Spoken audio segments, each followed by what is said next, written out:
जय हिंद मेरे प्यारे साथी, मैं अमरजीत अपने अभ्यासपुर परिवार में आप सभी का स्वागत करता हूं। तो चलिए मोटिवेशनल कोट के साथ मैं इस वीडियो को शुरुआत करता हूं कि सपने हमेशा बड़े से बड़े देखा, चांद ना मिला तो क्या हुआ, आसमान तक तो पहुंच ही जाओगे। इसीलिए मेरे दोस्त, पढ़ाई करते रहना है और सपने बड़े बड़े देखना है और उसको सपने को सच करने के लिए पूरी जान जी लगा देनी है, ताकि कम से कम जो सपना देखे हैं वो ना भी पूरा हो तो कम से कम क्या होगा, उससे छोटा कुछ तो अच्छा जो नहीं कर पा रहे हैं उससे तो अच्छा कुछ कर ही जाएंगे। क्योंकि प्रयास हमेशा जब बड़ा रखेंगे तो कुछ ना कुछ तो जरूर ही होगा, ना करने से अच्छा है कि कुछ कर जाना। ठीक है, तो चलिए आज की क्वेश्चन की शुरुआत करते हैं। आज का पहला क्वेश्चन देखिए, आज का पहला क्वेश्चन क्या है कि कह रहा है कि उत्प्रेरक वे पदार्थ हैं, क्या कह रहा है कि उत्प्रेरक वे पदार्थ हैं जो क्या करते हैं, अभिकारक को मुक्त करते हैं, अभिक्रियाओं को तीव्र कर देते हैं, अभिक्रियाओं को निष्क्रिय कर देते हैं, अभिक्रियाओं को उत्कर्मणीय कर देते हैं। तो देखिए उत्प्रेरक का मतलब क्या होता है? उत्प्रेरक का मतलब है कि प्रेरणा देना या उत्प्रेरित करना, मतलब कि प्रेरित करना। प्रेरित करना मतलब बढ़ा देना। तो कह सकते हैं कि वो क्या कर सकता है, अभिक्रिया की गति को तीव्र कर सकता है। उसको क्या कहेंगे? उसको कहेंगे उत्प्रेरक। तो इसका ऑप्शन क्या हो जाएगा? ऑप्शन नंबर बी सही हो जाएगा इसका आंसर। लेकिन देखिए, अगर ऑप्शन नंबर बी ऐसा नहीं रहता लिखा हुआ, यदि कहता कि एक से अधिक सही है, तो फिर हम क्या कर सकते हैं? तो ये जो है उत्प्रेरक का कार्य सिर्फ अभिक्रिया के तीव्र गति को ही नहीं कर देना, बल्कि अभिक्रिया में निष्क्रिय भी कर देता है अभिक्रिया को। ठीक है, इस प्रकार से हम कह सकते हैं कि इसका यदि ऑप्शन ए अगर नहीं होता या एक से अधिक सही कहता तो हम ऑप्शन नंबर सी भी कर सकते थे कि बी और सी दोनों होगा। ठीक है, तो इस प्रकार से कर सकते हैं। अभिक्रिया को नियंत्रित भी करता है, निष्क्रिय भी करता है। क्या करता है? उत्प्रेरक क्या करता है? अभिक्रिया को नियंत्रित करने में का भी कार्य करता है और अभिक्रिया की तीव्र गति तो करता ही है और इसको निष्क्रिय भी करता है। इस प्रकार से 3 पॉइंट याद रखिए कि अभिक्रिया की गति को तीव्र करता है और उसको नियंत्रित करता है और उसको निष्क्रिय भी करता है। इस प्रकार से ऑप्शन इसका बी इसे सही हो जाएगा। ठीक है, आगे बढ़ते हैं। अगला क्वेश्चन देखते हैं क्या है। अगला क्वेश्चन देखिए क्या कर रहा है। अगला क्वेश्चन है कि उस अभिक्रिया को क्या कहते हैं जिसमें दो यौगिक आयनों का आदान प्रदान कर नए यौगिक बनाते हैं। देखिए, 2 आयन इसमें कह रहा है ना, तो 2 आयन कह रहा है, इसका मतलब होगा क्या हो जाएगा? द्विविस्थापन अभिक्रिया होगा। एक आयन कहेगा तो एकल विस्थापन होगा। अपघटन का मतलब होता है टूटना। क्या होता है? अपघटन का मतलब होता है टूटना। और संयोजन का मतलब होता है जुड़ना। क्या होता है? संयोजन का मतलब जुड़ना होता है। यानी कि 2 यदि यौगिक आपस में जुड़ जाएगा तो फिर क्या होगा? संयोजन अभिक्रिया होगा।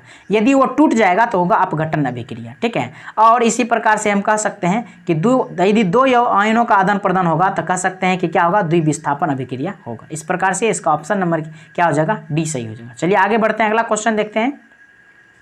अगला क्वेश्चन है कि सजातीय श्रृंखला के अनुवर्ती सदस्यों का परमाणु द्रव्यमान इकाइयों के बीच कितनी भिन्नता होती है? देखिए, ये क्वेश्चन ग्रुप डी में बहुत बार पूछा गया है, तो इसके बीच में समझना पड़ेगा कि इसका कारण क्या है। देखिए, सबसे पहले देखिए तो हम लोग जो फॉर्मूला लिखते हैं, जैसे CH2 हो गया, कोई भी फॉर्मूला लीजिए, चाहे वो अल्केन का हो, अल्कीन हो, अल्काइन हो, अल्काइल हो, किसी भी फॉर्मूला में आप देखिए तो उसमें मान रखिएगा CnH2n आप प्लस में 2, जैसे अल्काइन का फॉर्मूला हम ले लिए CnH2n+2 अल्केन का फॉर्मूला लिए थे। अल्केन में देखिए यहाँ पर 1 रखे, यहाँ पर 2 रखे। ठीक है, तो हम कह सकते हैं कि क्या हो जाएगा? अल्केन का है तो किसी में भी रखिए, यहाँ CH4 रखिए, जैसे मीथेन हो गया, मीथेन। अब इसमें एक दिए हम 2 रखते हैं मान, यहाँ पर 2 रखते हैं मान, 2 दूनी 4 2 6, यानी कि C2H6 आएगा। तो इस दोनों के बीच में देखिए अंतर क्या है? CH2 का अंतर है। कितना? CH2 का अंतर है। ध्यान से आप देखिए तो इसमें CH2 का आंसर आएगा, चाहे CH4 लीजिए, चाहे C2H6 लीजिए, चाहे C3H8 लीजिए। तो इस प्रकार से यदि आप देखिएगा तो इसमें क्या आ जाएगा? इसमें आ जाएगा हमेशा CH2 का अंतर। कितना? CH2 का अंतर आएगा। इसके बीच भी देखिए CH2 का अंतर आ रहा है। तो इसी में पूछ रहा है कि इसके द्रव्यमान में कितने इकाइयों का अंतर होता है। तो CH2 इकाइयों का अंतर होता है। CH2 में कितना? देखिए, कार्बन का होता है 12 परमाणु द्रव्यमान और हाइड्रोजन का तो 1 होता है, तो 2 है, तो यहाँ पर हो गया 2 द्रव्यमान। तो कह सकते हैं कि 12 2 कितना हो जाएगा? 14। तो कह सकते हैं कि इकाई द्रव्यमान कितना होगा? 14 इकाई द्रव्यमान क्या होता है इसमें अलग होता है। चाहे अल्केन, अल्कीन, अल्काइन किसी भी फॉर्मूला पर आप रख लीजिए तो 2 फॉर्मूला के बीच हमेशा CH2 का ही अंतर आएगा। और इस प्रकार हम कह सकते हैं कि कार्बन का 12, हाइड्रोजन का 2, तो दोनों मिलाकर के 14 टोटल हुआ। यानी CH2 का अंतर है तो मतलब 14 यूनिट द्रव्यमान का अंतर हो जाएगा। तो इस प्रकार से ऑप्शन इसका क्या हो जाएगा? ऑप्शन नंबर डी सही आंसर इसका हो जाएगा। आगे बढ़ते हैं, अगला क्वेश्चन देखिए। कह रहा है क्या कि अल्कोहल में क्या होता है? तो अल्कोहल में क्या होता है? आप देखिए, कह रहा है nitrogen, hydrogen, oxygen, carbon, hydrogen और oxygen, oxygen, carbon, nitrogen, hydrogen, chlorine, oxygen. क्या हो जाएगा इसका आंसर? तो इसका आंसर देखिए, इसका आंसर हो जाएगा बी कि कार्बन, हाइड्रोजन और ऑक्सीजन। कार्बन, हाइड्रोजन और ऑक्सीजन ऑप्शन नंबर बी हो जाएगा अल्कोहल में, ठीक है। क्योंकि अल्कोहल का फॉर्मूला क्या होता है? C2H5 और O6, C2H5OH, सॉरी C2H5OH होता है अल्कोहल का फॉर्मूला। तो ये हो गया, कार्बन भी है, हाइड्रोजन भी है और इसमें क्या है? ऑक्सीजन भी है। तो इस प्रकार हम सब कह सकते हैं कि carbon, hydrogen, oxygen option number B सही हो जाएगा। चलिए आगे बढ़ते हैं, अगला क्वेश्चन देखते हैं। अगला क्वेश्चन क्या कर रहा है कि निम्नलिखित में से इथेनॉल किससे प्राप्त किया जा सकता है? तो इथेनॉल देखिए, इसका आंसर हो जाएगा सी, गन्ना से प्राप्त किया जा सकता है। अगर गन्ना ऑप्शन में नहीं होता तो चावल हम मारते। क्या मारते? चावल। लेकिन यहाँ पर सटीक आंसर क्या हो जाएगा? ये गन्ना हो जाएगा। गन्ना से इथेनॉल प्राप्त किया जा सकता है। ये होता कैसे है? तो देखिए, इसमें एक प्रोसेस है। क्या प्रोसेस है? कि हम ग्लूकोज जो है C6H12 और O6 जो है, यह ईस्ट यानी कि कह सकते हैं कि ईस्ट के उपस्थिति में, ईस्ट या खमीर इसको बोलते हैं, खमीर की उपस्थिति में क्या करते हैं? तो ये जो अभिक्रिया करता है तो इससे बन जाता है C2H5OH। तो यहाँ पर संतुलित करेंगे तो यहाँ 2 लगा देंगे, आप प्लस में 2CO2, मतलब कार्बन डाइऑक्साइड गैस निकलता है। एक तो इसमें से क्या हो जाता है? इसमें से अल्कोहल और उसके बाद जा करके इसमें कार्बन डाइऑक्साइड गैस निकलता है। तो इस तरीके से कह सकते हैं कि इथेनॉल, इथेनॉल अल्कोहल यही हुआ ना, C2H5OH। तो एथेनॉल यह से निकलता है और इसके साथ यदि ये पूछ ले कि कौन सी गैस रिलीज होती है तो हम कह सकते हैं कि कार्बन डाइऑक्साइड गैस रिलीज होती है। इसका आंसर क्या हो जाएगा? इसका आंसर हो जाएगा गन्ना। गन्ना यदि नहीं रहता तो सेकेंड ऑप्शन क्या होता? सेकेंड ऑप्शन हम कह सकते हैं चावल होगा, ठीक है। चलिए आगे बढ़ते हैं, अगला क्वेश्चन देखते हैं। अगला क्वेश्चन है कि पेट्रोलियम के शोधन के पश्चात प्राप्त अपशिष्ट पदार्थ निम्नलिखित में से किसके निर्माण में प्रयुक्त होता है? तो पेट्रोलियम के शोधन के पश्चात जो है प्राप्त होता है, यह होता है टार। क्या होता है? देखिए, कह रहा अपशिष्ट पदार्थ। यदि सिर्फ कहता है पेट्रोलियम के शोधन के पश्चात क्या होता है, तब तो बिटुमिनस और मोम हो सकता था। लेकिन यह कहा अपशिष्ट पदार्थ, कह सकते हैं एक तरह से पेट्रोलियम के शोधन के जो कचरा बच जाता है उस कचरा से टार प्राप्त होता है। क्या होता है? टार प्राप्त होता है। इस प्रकार से इसका ऑप्शन क्या हो जाएगा? ऑप्शन बी सही हो जाएगा। चलिए आगे बढ़ते हैं, अगला क्वेश्चन देखते हैं कि ठोस ईंधनों का नकारात्मक पक्ष क्या है? तो ठोस ईंधन का देखिए, इसमें उत्पन्न ऊष्मा का बड़ा भाग नष्ट हो जाता है। बिल्कुल नहीं, उसका तो उपयोग हम लोग करते ही हैं। जैसे यूरेनियम हो गया, उसको, इस सबको जो ठोस ईंधन है इस सब का तो उत्पन्न करते हैं, तो ऊष्मा का बड़ा भाग नष्ट नहीं होता, हम उसका उपयोग कर लेते हैं। करा इसके दहन से राख उत्पन्न होता है। बिल्कुल सही बात है, राख उत्पन्न होता है ठोस ईंधन से। जैसे लकड़ी हो गया, कोयला हो गया, फिर अन्य भी जितने भी ठोस पदार्थ जिसको हम जलाते हैं तो वो सब क्या होता है? उससे राख उत्पन्न होता है। उसके बाद कह रहा है तीसरा नंबर में, इनके दहन को नियंत्रित करना कठिन है? कठिन नहीं है, क्योंकि हम जब चाहे तब उसको बुता सकते हैं, जब चाहे तब जला सकते हैं। तो इसको नियंत्रण करना कठिन नहीं है। तो इस प्रकार से इसका ऑप्शन क्या हो जाएगा? ऑप्शन बी सही हो जाएगा। यानी इसका दहन में जो है राख उत्पन्न होता है। क्या होता है? राख उत्पन्न होता है। यही इसके लिए नकारात्मक पक्ष हो जाएगा। चलिए आगे बढ़ते हैं, अगला क्वेश्चन देखते हैं। अगला क्वेश्चन क्या है? अगला क्वेश्चन है कि ईंधन की एक इकाई द्रव्यमान के पूर्ण दहन से उत्पन्न ऊष्मा की मात्रा को क्या कहते हैं? तो इसी मात्रा को कहते हैं ईंधन का ऊष्मीय या कैलोरी मान कहते हैं। क्या कहते हैं? ऊष्मीय या कैलोरी मान कहते हैं। इसका ऑप्शन नंबर ए सही हो जाएगा। चलिए आगे बढ़ते हैं, अगला क्वेश्चन देखते हैं। अगला क्वेश्चन देखिए क्या कह रहा है कि Na2O एक ऑक्साइड है, यह कैसा होगा? क्षारीय होगा, निष्क्रिय होगा, अम्लीय होगा, उभयधर्मी होगा? तो देखिए, इसमें याद रखना पड़ेगा कि जो धातु होता है, क्या धातु होता है, धातु की प्रकृति कैसी होती है? तो धातु की प्रकृति होती है क्षारीय। कैसी होती है? क्षारीय। यदि बात करें अधातु की, क्या बात करें अधातु की, तो अधातु क्या होती है? प्रकृति में अम्लीय होती है। अधातु अम्लीय होती है। और यदि बात करें उभयधर्मी के, तो उभयधर्मी को याद रखिए कि उभयधर्मी कौन कौन से होते हैं? उभयधर्मी का मतलब हो गया जो कि क्षारीय और अम्लीय दोनों दर्शाएगा, वह क्या कहलाएगा? उभयधर्मी कहलाएगा। तो इसके कुछ उदाहरण याद रखिए कि उभयधर्मी के कौन कौन से हैं। तो जैसे उभयधर्मी के अंतर्गत आपको एल्युमिनियम वाला आ जाएगा, यानी कि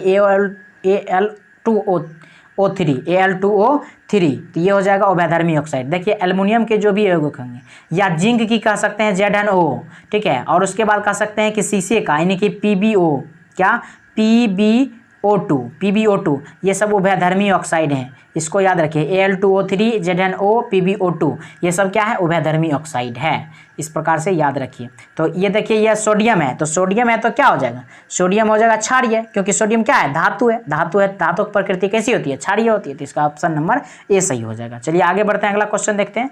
अगला क्वेश्चन क्या है कि कह सकते हैं इनमें से कौन सी एक रासायनिक प्रतिक्रिया नहीं है।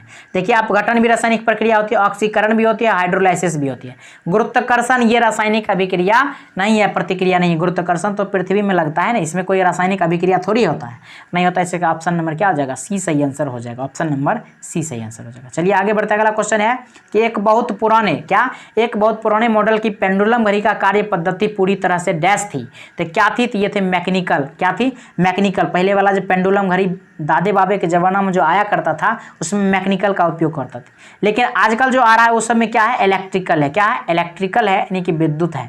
तो कह सकते हैं इसमें इसका ऑप्शन क्या हो जाएगा, इसका ऑप्शन हो जाएगा ऑप्शन नंबर ए सही इसका आंसर होगा। ठीक है, यदि आधुनिक की बात करेगा तो इलेक्ट्रिकल होगा। चलिए आगे बढ़ते हैं, अगला क्वेश्चन देखते हैं। देखिए क्या क्या कर रहा है कि गुरुत्वीय त्वरण जी डैश पर निर्भर करता है, नहीं करता है, नहीं पूछ रहा है। देखिए पृथ्वी के द्रव्यमान पर, गिरने वाली वस्तु के द्रव्यमान पर, गुरुत्वीय स्थिरांक पर, पृथ्वी की त्रिज्या पर। तो देखिए स्मॉल जी जो होता है ये क्या होता है, स्मॉल जी बराबर होता है जी एम बटे आर स्क्वायर, जी एम बटे आर स्क्वायर। जहाँ पर जी जो है यह क्या कह सकते हैं, इसको कह सकते हैं कि कैपिटल जी जो होता है यह एक नियतांक है। क्या, यह एक गुरुत्वाकर्षण नियतांक है जो न्यूटन द्वारा दिया गया था। तो इसको कह सकते हैं यह कांस्टेंट है या नियतांक है, तो ये तो गुरुत्वाकर्षण नियतांक हो गया। उसके बाद देखिए यहाँ पर m जो है यह ग्रह के लिए द्रव्यमान होता है। क्या, यह किसी भी ग्रह या किसी भी तारे के लिए द्रव्यमान होता है, और यह त्रिज्या जो है किसी भी ग्रह का त्रिज्या होता है। तो इस प्रकार से हम कह सकते हैं कि ग्रह का द्रव्यमान, ग्रह के त्रिज्या और इसी दोनों पर निर्भर करता है स्मॉल जी का मान। लेकिन इसके ऑप्शन में देखिए क्या है, गिरने वाली वस्तु के द्रव्यमान पर। तो गिरने वाली वस्तु इसमें होता ही नहीं है। ठीक है, तो इस प्रकार से हम कह सकते हैं कि इसका आंसर क्या हो जाएगा, आंसर इसका बी सही हो जाएगा,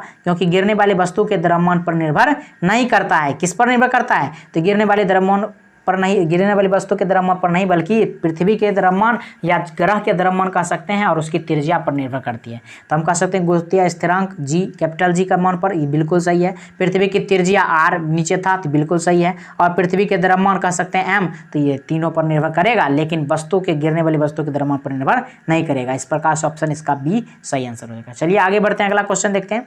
अगला क्वेश्चन क्या है, निम्नलिखित में से कौन सा गुरुत्वाकर्षण का उदाहरण नहीं है। तो गुरुत्वाकर्षण का उदाहरण नहीं है तो कौन सा हो जाएगा, ये हो जाएगा ग्रहों के वायुमंडलीय के उनसे अलग होने के रोकना, ये ब्लैक होल के घूर्णन में सहायता करना, तारों के आसपास जोड़े रखना, चांद तथा उसकी कक्षाओं में स्थिर रहना। तो देखिए ये सभी होता है। क्या, ये ग्रहों के वायुमंडलीय उनके अलग होने को रोकना ये तो होता है, तारों का आपस में जोड़े रखना ये भी होता है, चांद का और उसका कक्षा में स्थित रहना ये सब भी गुरुत्वाकर्षण का उदाहरण है। लेकिन कह रहा है कि यह ब्लैक होल के घूर्णन में सहायक है, तो ये गलत है। ब्लैक होल के घूर्णन में जो सहायक होता है वो होता है अभिकेंद्री बल। क्या होता है, वह होता है अभिकेंद्री बल, और अभिकेंद्री बल को इंग्लिश में क्या बोलते हैं, अभिकेंद्री बल का मतलब हो गया सेंट्रीपिटल फोर्स। क्या होता है, सेंट्रीपिटल फोर्स। तो सेंट्रीपिटल फोर्स मतलब जो केंद्र की ओर बल लगेगा, क्या, केंद्र की ओर बल लगेगा, तो उसको कहेंगे अभिकेंद्री बल। तो कह सकते हैं कि ये जो ब्लैक होल वाला घूर्णन होता है यह अभिकेंद्री बल पर आधारित होता है। यह होता है अभिकेंद्री यानी सेंट्रीपिटल फोर्स, अभिकेंद्री बल पर आधारित होता है। लेकिन देखिए आप जो लोग झूला देखे होंगे बचपन में, जो घोड़ा लगा हुआ रहता है और उस झूले पर जैसा झूलते हैं, ऐसे भी कहीं पर जग उग लगता है तो फिर वहाँ पर झूला रहता है। ये झूला वाला जैसे बाहर की ओर जाता है, मतलब जब झूला घूमने लगता है तो ये बाहर की ओर बल लगता है, और जब बाहर की ओर बल लगता है तो इसको कहते हैं अपकेंद्री बल। क्या कहते हैं, अपकेंद्री बल। इसको सेंट्रीफ्यूगल फोर्स कहते हैं। क्या, सेंट्रीफ्यूगल। तो ये बाहर की ओर लगता है, तो दोनों याद रखिए, जब अंदर की ओर लगेगा तो अभिकेंद्री मतलब केंद्र की ओर, और अपकेंद्री होगा तो मतलब बाहर की ओर बल लगेगा। तो झूले उले वाला जो ये घोड़ा उड़ा वाला जो झूला होता है बाहर की ओर जो घूमने लगता है तो बाहर कर्व हो जाता है, मतलब टेढ़ा हो जाता है, बाहर की ओर फेंकाता है, तो इसमें होता है अपकेंद्री बल यानी सेंट्रीफ्यूगल फोर्स होता है। ठीक है, इस प्रकार से याद रखिए। चलिए आगे बढ़ते हैं, अगला क्वेश्चन देखते हैं। अगला क्वेश्चन कह रहा है कि रेखीय गति में जड़त्व के समान घूर्णन गति में संगत राशि है। तो संगत राशि इसमें कौन है, जड़त्व के समान घूर्णन गति में संगत राशि पूछ रहा है। तो इसका ऑप्शन क्या हो जाएगा, ऑप्शन नंबर इसका सही हो जाएगा सी की जड़त्व हो जाएगा। क्या हो जाएगा, जड़त्व ही होगा। जड़त्व के समान घूर्णन गति की संगत राशि क्या हो जाएगी, संगत राशि जड़त्व होगा। ठीक है, इस प्रकार से ऑप्शन सी इसका सही आंसर हो जाएगा। आगे बढ़ते हैं, अगला क्वेश्चन देखते हैं। अगला क्वेश्चन का है 800 kg का एक कार द्वारा 5 मीटर पर सेकंड से 10 मीटर पर सेकंड वेग बढ़ाने में किया गया कार्य क्या होगा। तो इसके लिए एक फॉर्मूला याद रखना पड़ेगा कि कार्य बराबर क्या होता है। कार्य बराबर देखिए इसमें हम लगा सकते हैं कि के ई जो है, पहला के ई को हम दूसरे के ई से हम घटा सकते हैं, तो इस प्रकार से हम कह सकते हैं कि इसका जो फॉर्मूला के मतलब हो गया काइनेटिक एनर्जी, इसका फॉर्मूला क्या होता है, हाफ mv² होता है। तो m तो यहाँ रखेंगे, v² मतलब v1 का v2 का स्क्वायर, अब माइनस में कर सकते हैं v1 का स्क्वायर, तो v2 का स्क्वायर माइनस v1 का स्क्वायर करेंगे तो इस प्रकार से ये इसमें मान रखेंगे तो आ जाएगा। देखिए 1/2 और m का मान कितना दिया हुआ है, m का मान दिया हुआ 800 और उसके बाद ब्रैकेट देंगे और उसके बाद कह रहा है 10 मीटर पर सेकेंड हो जाता है 5 से, तो 5 से 10 हो जाता है, तो 10 का स्क्वायर 100 और माइनस में 5 का स्क्वायर लेंगे तो हो जाएगा 25। तो हम फ्रेश में लिखते हैं, फ्रेश में क्या हो जाएगा, तो m का मान कितना हो गया 1/2 गुने 800 और 800 इंटू 10 दहें 100 और माइनस में हो गया 25। इस तरीके से हम कह सकते हैं कि हाफ गुने 800 और गुने में हो गया 75, तो ये 2 से काटेंगे तो ये 400 हो गया, तो 400 गुने 75 की बात करेंगे तो ये हो जाएगा 30 किलो जूल। क्या हो जाएगा, 30 किलो जूल हो जाएगा। तो ऑप्शन नंबर इसका ए सही आंसर हो जाएगा। क्या, ऑप्शन नंबर इसका ए सही आंसर हो जाएगा। चलिए आगे बढ़ते हैं, अगला क्वेश्चन देखते हैं।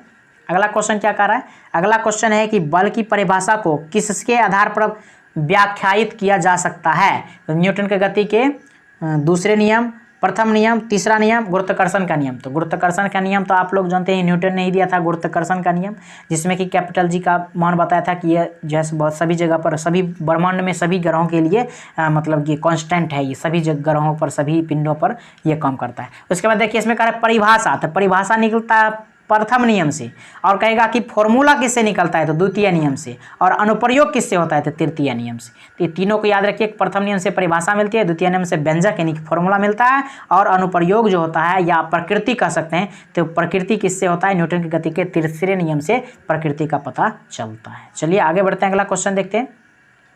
अगला क्वेश्चन है कि 15 kg द्रव्यमान का पिंड 5 मीटर पर सेकेंड स्क्वायर की त्वरण से गतिमान है, तो उस पर कार्यान्वित बल क्या होगा।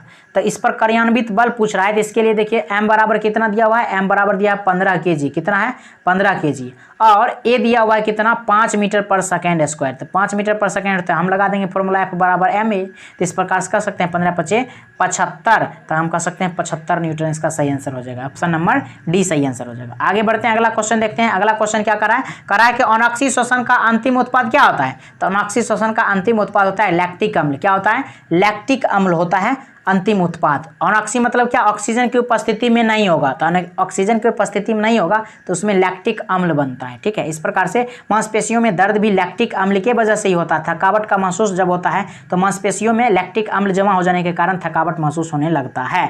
ये भी याद रखिए, ये भी बहुत ज़्यादा क्वेश्चन पूछा जाता है। जब थकावट होती है तो मांसपेशियों में क्या जम जाता है, तो लैक्टिक अम्ल जमा हो जाता है, जिसके कारण बहुत तेज दर्द होता है या थकावट महसूस होती है। चलिए आगे बढ़ते हैं, अगला क्वेश्चन देखते हैं।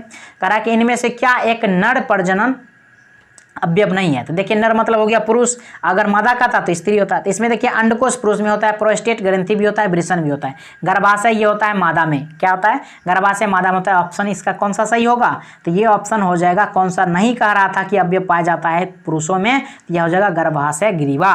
गर्भाशय गिरिवा योनि में पाया जाता है, योनि के ऊपर वाले भाग को गर्भाशय या गिरिवा कहते हैं। ठीक है, इस प्रकार से इसका ऑप्शन क्या हो जाएगा, बी सही हो जाएगा। चलिए आगे बढ़ते हैं, अगला क्वेश्चन देखते हैं। पृथ्वी पर सबसे पुराना जीव कौन सा है। तो पृथ्वी पर सबसे जो पुराना जीव है वह सबसे पुराना जीव होता है नील हरित शैवाल। कौन सा होता है, नील हरित शैवाल। तो इसका आंसर क्या हो जाएगा, ऑप्शन नंबर ए हो जाएगा, जो कि सबसे पुराना जीव है। इस प्रकार से ये 20 क्वेश्चन आपको समझ में आया होगा। आई होप कि बहुत अच्छे से आप देखे होंगे वीडियो को। अगर आपको अच्छा लगा हो तो लाइक शेयर और कमेंट जरूर कर दें। यदि आप अभी तक नहीं सब्सक्राइब किए हैं सब्सक्राइब जरूर कर दें, क्योंकि वीडियो आपको लगातार मिल रहा है, डेली मिल रहा है। इस प्रकार से मिलते रहेगा और अपनी तैयारी को मजबूत कर सकते हैं। जुड़े रहिए हमारे साथ और अपनी तैयारी को कीजिए मजबूत हमारे साथ। ठीक है, और भी प्रकार के कई को आएंगे तो और भी वीडियो लाएंगे हम, अलग अलग विषय में भी, मैथ में भी लाएंगे। ठीक है, इस प्रकार से पढ़ते रहिए मन लगा करके, एक न एक दिन सफल तो होना है तय है। तो यहाँ तक वीडियो देखने के लिए आपको बहुत बहुत धन्यवाद। Thank you. जय हिंद, जय भारत।